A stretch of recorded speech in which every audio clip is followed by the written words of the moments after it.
नमस्कार दोस्तों, स्वागत है आपका आपके अपने YouTube channel current affairs by MK sir पर। आज हम इस वीडियो में 27 मार्च 2026 के 15 मोस्ट एमपी टॉपिक को डिटेल में कवर करेंगे, वो भी काफ़ी कम समय में। तो पूरा वीडियो बड़े ध्यान से देखना, लास्ट में आपका टेस्ट होगा जिसके आंसर आपको कमेंट करने हैं।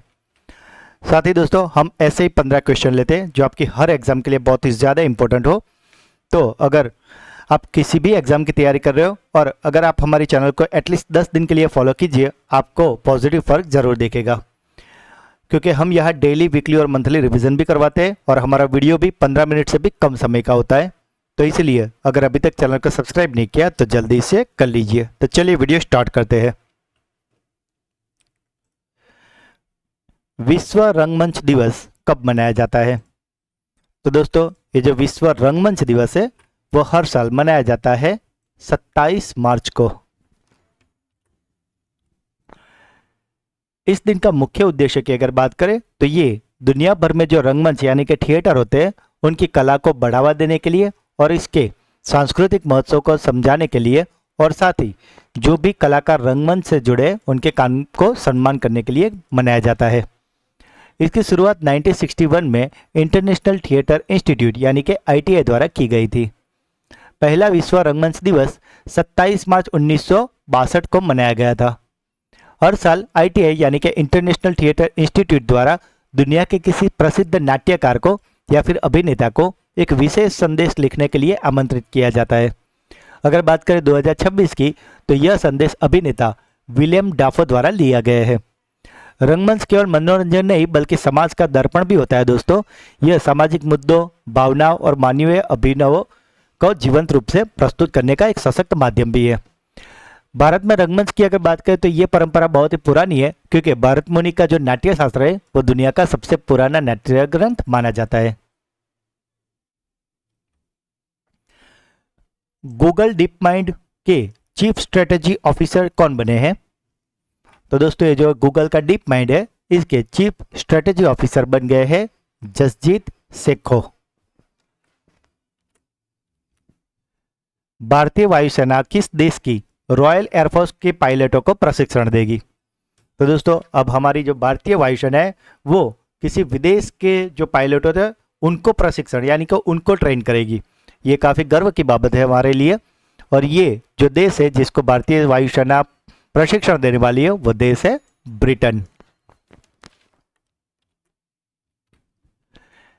इसरो का आकाशा 3003 3D प्रिंटर सौंपने वाला स्टार्टअप कौन सा है? तो दोस्तों, ये जो स्टार्टअप है जिसने आकाशा 3003 3D प्रिंटर इसरो को दिया है उसका नाम है केरल का स्पेस टाइम 4D। आकाशा 300 एक उन्नत कोल्ड स्प्रे एडिटिव मैन्युफैक्चरिंग तकनीक पर आधारित 3D प्रिंटर है। इसका उपयोग अंतरिक्ष अभियानों के लिए जटिल धातु के पुर्जे बनाना और रॉकेट इंजनों की मरम्मत के लिए किया जाता है। यह जो मेक इन इंडिया की पहल है इसके तहत अंतरिक्ष क्षेत्र में स्वदेशी तकनीकी क्षमता को प्रदर्शित करता है और यह प्रिंटर पारंपरिक निर्माण की तुलना में बहुत ही तेज और कुशल भी है। और साथ ही दोस्तों, ये जो कंपनी है जिसका नाम है स्पेस टाइम 4D, ये केरल का स्टार्टअप है।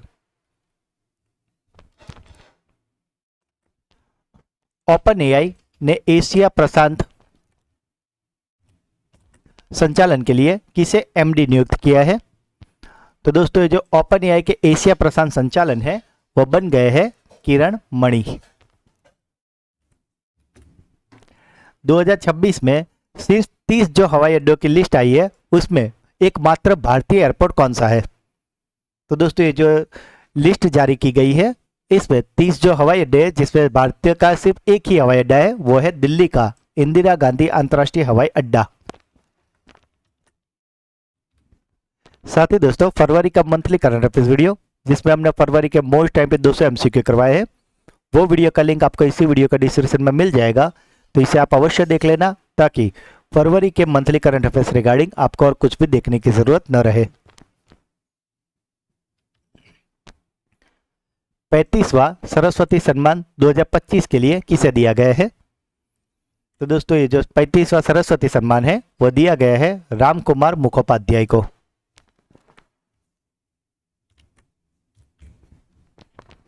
पश्चिमी एशिया संकट के कारण किस देश ने ऊर्जा आपातकाल घोषित किया है? तो दोस्तों ये जो ऊर्जा आपातकाल है इसे घोषित किया है फिलीपींस ने। फिलीपींस ने हाल ही में जो पश्चिम एशिया में ईरान और इजराइल संकट चल रहा है उसके कारण वैश्विक तेल आपूर्ति में बाधा और बढ़ती कीमतों को देखते हुए ऊर्जा आपातकाल यानी कि एनर्जी इमरजेंसी घोषित की है। पश्चिम एशिया में बढ़ते तनाव के कारण कच्चे तेल की आपूर्ति श्रृंखला प्रभावित हुई है, जिससे ईंधन की कीमतों में भारी उछाल आया है। ऊर्जा आपातकाल का उद्देश्य की अगर बात करें तो देश के ऊर्जा भंडारों को सुरक्षित करना और बिजली की खपत को नियंत्रित करना और साथ ही आवश्यक सेवाओं के लिए ईंधन की उपलब्धता सुनिश्चित करने के लिए लिया गया है। फिलीपींस सरकार ने इस दौरान निजी और सरकारी कार्यालयों के लिए ऊर्जा बचत के कड़े निर्देश भी जारी किए हैं। निंगोल वन पहल किस राज्य द्वारा शुरू की गई है? तो दोस्तों ये जो निंगोल वन पहल है इसे शुरू किया है मणिपुर ने। दोस्तों मणिपुरी भाषा में निंगोल का अर्थ होता है बेटिया, और जो लोग निंगोल जो वन पहल है उसमें जो लोग अफीम की खेती करते हैं उनको ऐसा करने से रोकने के लिए और उनको किसी और अच्छे व्यवसाय में जोड़ने के लिए ये पहल शुरू की गई है। डिजिटल शून्य पब्लिशर्स एसोसिएशन यानी कि DNPA के नए अध्यक्ष कौन बने हैं? तो दोस्तों ये जो डिजिटल न्यूज़ पब्लिशर्स एसोसिएशन है इसके जो अध्यक्ष है वो बन गए हैं पुनीत गुप्ता।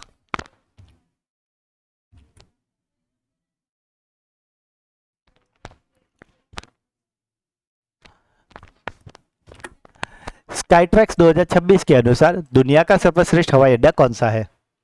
तो दोस्तों अभी हमने बात की थी कि वो 30 लिस्ट में इंडिया का एकमात्र दिल्ली का इंदिरा गांधी एयरपोर्ट था, और अगर बात करें सबसे श्रेष्ठ हवाई अड्डे की तो वो बना है सिंगापुर का चांगी इंटरनेशनल एयरपोर्ट। IPL इतिहास की सबसे महंगी टीम कौन सी बन गई है? तो दोस्तों ये जो IPL है इसकी सबसे महंगी टीम बनी है RCB यानी कि रॉयल चैलेंजर्स बेंगलोर। दोस्तों इसको तकरीबन 16,700 करोड़ में खरीदा गया है। मैक्स नाम का स्वदेशी सुपर ऐप किस देश ने लॉन्च किया है? तो दोस्तों ये जो मैक्स है इसे लॉन्च किया है रूस यानी कि रशिया ने। इसे रूस के नेशनल मैसेंजर के रूप में पेश किया गया है, जिसका लक्ष्य पश्चिमी देशों के ऐप जैसे कि व्हाट्सएप और टेलीग्राम पर निर्भरता कम करना और डिजिटल संप्रभुता हासिल करना है। यह केवल एक मैसेंजर नहीं है बल्कि एक सुपर ऐप है जिसमें मैसेजिंग के अलावा सरकारी सेवाओं, डिजिटल ID, बैंकिंग, ई-कॉमर्स, भुगतान जैसी सुविधा भी एकीकृत की गई है। रूसी सरकार ने निर्देश दिया था कि 1 सितंबर 2025 से रूस में बिकने वाले सभी स्मार्टफोन और टैबलेट में यह ऐप पहले से प्री इंस्टॉल होगा, और मार्च 2026 तक इस ऐप के उपयोगकर्ताओं की संख्या 10 करोड़ के पार हो गई है। और आपको बता दें कि रशिया ने ऑलरेडी व्हाट्सएप को बैन कर दिया है। साथ ही दोस्तों जनवरी का मंथली करंट अफेयर्स वीडियो जिसमें हमने जनवरी के मोस्ट टाइम पे 200 MCQ करवाए, ये वीडियो का लिंक भी आपको इसी वीडियो के डिस्क्रिप्शन में मिल जाएगा, तो इसे भी आप अवश्य देख लेना। एनर्जी सिक्योरिटी कमेटी भारत के प्रमुख कौन है? तो दोस्तों ये जो एनर्जी सिक्योरिटी कमेटी है इसके प्रमुख बने हैं नीरज मित्तल। दोस्तों अगर अभी तक वीडियो को लाइक नहीं किया तो जल्दी से कर लीजिए। इंटरनेशनल फिल्म फेस्टिवल दिल्ली 2026 का आगाज किस फिल्म से हुआ है? तो दोस्तों ये जो आगाज हुआ है यानी कि शुरुआत हुई है वो फिल्म है सैराट। तो दोस्तों ये थे आज के 15 मोस्ट टाइम टॉपिक। अब बारी है आपकी ब्रेन बूस्टर क्विज की, जिसके आंसर आपको कमेंट करने हैं। तो आज का पहला क्वेश्चन है, भारतीय वायुसेना किस देश की रॉयल एयरफोर्स के पायलटों को प्रशिक्षण देगी? IPL इतिहास की सबसे महंगी टीम कौन सी बन गई है? इंटरनेशनल फिल्म फेस्टिवल दिल्ली 2026 का आगाज किस फिल्म से हुआ है? तो दोस्तों तीनों क्वेश्चन के आंसर आपको कमेंट करने हैं। और अब बारी है आपके सुपर फास्ट प्लस रिवीजन की, जिसमें जो कल के 15 क्वेश्चन थे उसके एक फटाफट से फ्लैश रिवीजन कर लेते हैं। तो कल का पहला क्वेश्चन था, UCC यानी कि समान नागरिक संहिता बिल पास करने वाला देश का दूसरा राज्य कौन सा बना है? तो दोस्तों ये दूसरा राज्य है गुजरात और पहला था उत्तराखंड। जापान ने किस द्वीप के नजदीक रेयर अर्थ एलिमेंट के बड़े भंडार की खोज की है? तो दोस्तों ये जो रेयर अर्थ एलिमेंट है वो खोजे गए मीना मिटोरिशिमा द्वीप के निकट। किस मंत्रालय ने रियल टाइम अंतरिक्ष लेखा परीक्षा पोर्टल लॉन्च किया है? तो दोस्तों ये जो इंटरनल ऑडिट पोर्टल है इसे लॉन्च किया है ग्रामीण विकास मंत्रालय ने। ब्रिक्स द्वारा महिला सशक्तिकरण ट्रेल ब्लेजर पुरस्कार से किसे सम्मानित किया गया है? तो दोस्तों ये जो ट्रेल ब्लेजर पुरस्कार है वो दिया गया है कल्पना सोरेन को।